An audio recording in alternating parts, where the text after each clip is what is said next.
Hello, this is my corner tea bar, and again, yes, I'm wearing pajamas, whatever you call it. Um, Brewing one of the fourth main Wuyi rock teas, and this one is called Tie Luo Han, and it is said to have been found by a monk of a golden bronze skin in a crevice or inside of a cave, so that the plant wasn't gonna survive there. So he took it and cultivated it and propagated it in, I guess, one of the cliffs there in Wuyi Mountain. Made oolong with it, and the locals called this cultivar after him. So apparently, what I'm drinking is a tea that comes from that cultivar, and I have to tell you, it is very nice. So one of the things that I have to say about it is it's not a very fragrant tea. This one I'm drinking. Also, I got a little bit of allergies, so my probably like olfactory system is not doing very well. But if I was going to compare it to other oolongs that I drink, this one is more like distinguished, like not flamboyant. Just it has a sense of importance or something. Like you definitely can appreciate the rocky flavor, John June, the kind of like mineral strength and background. If you overbrew it, as I am pretty, I guess, known to do with all teas, that I just like them normally more uh, steeped than most people would. I would say it does have a bitterness to it that can be avoided by just being a little bit more conservative with temperature and time. This pouch, I think, is 5 grams. It comes from Lingyan tea in their sampler, and I'm brewing it in 120 or 150 ml, I think it is actually. And that, as you saw, was rather quick, but I was leaving it in there for up to 20-30 seconds before to get like that nice um like strong profile, so I would like get my head around how to. And I wish there, I mean, this is a nice sampler pack that showing you a lot of teas that they sell, but I wish there were more grams in there. So I, it's oolong, you know what I mean? So you can probably be like, oh, I wish I had brewed this the different way or whatever, and then have a second chance. But you get like one shot, so it's not a beginner's sampler.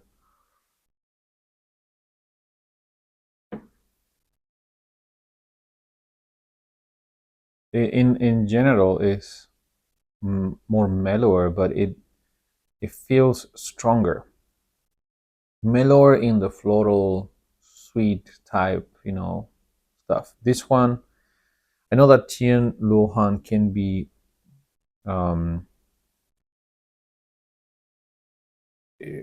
can be roasted from light to darker. I think this one is kind of like a dark one. I mean, it definitely is. Um, but I would love to try a less roasted version, like a greener version of it, so I can tell where it's coming from. But it's very nice as it is. It's just not. If you're expecting a flamboyant floral thing, it's not that. It's just strong, rocky, grounded, more like, as I said, more like um, if I was compared with dress code. It would be more like a suit or formal.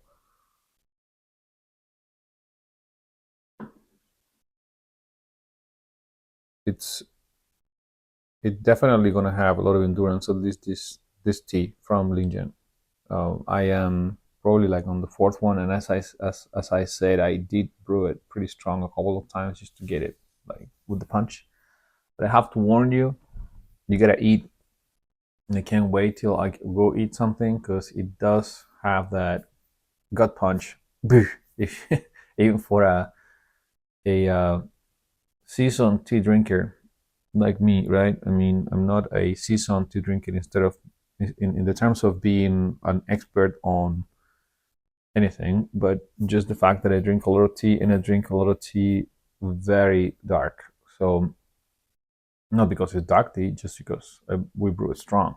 Like my family brew the tea strong. We were always told that, when people will come over to have once at tea time, they will always make that comment like, "Oh, it's strong." So we ended up having the tea more like in a Turkish way, which there was a pot that had been put on top of boiling water, and it was a lot of leaf and a little bit of tea and a little bit of water. So then people could put that brew into their cup and then put hot water to to their but yeah, if we were just gonna brew it for ourselves, it was intense. And that's a kind of really thick, like punch of black tea they will put in my milk, and then send me to school with that super high caffeinated thing and pretend that I wasn't gonna be punching anyone. Yeah, didn't work. I did punch a bunch of kids. Yeah. Mm, great. One thing that I wanted to do this time also was to drink before and have kind of like a space, and then talk about the end. It's not falling off a cliff, no pun intended, but it being from Wuyi, but it seems like if I keep brewing, this is a longer brew. Let's see. If I keep brewing, it's not going to have one of those like what happened, a very dramatic flavor change, and um, that's something that I'm not an expert, but I would assume that when teas are somewhat helped with flavor, they would kind of like have a really good start, and then it's just gonna be gone because you basically drunk the flavoring, right? In this case, that's not happening. So I would say, that this company is legit. This is the third tea I drink from them. I'm like, it's good. It's good.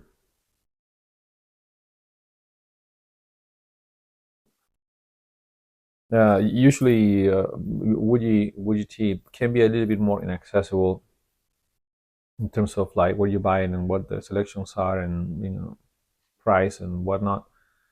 I think this one is like $36 for 100 grams, which is steep, but it's an oolong price, and it's great. It's great for what it is.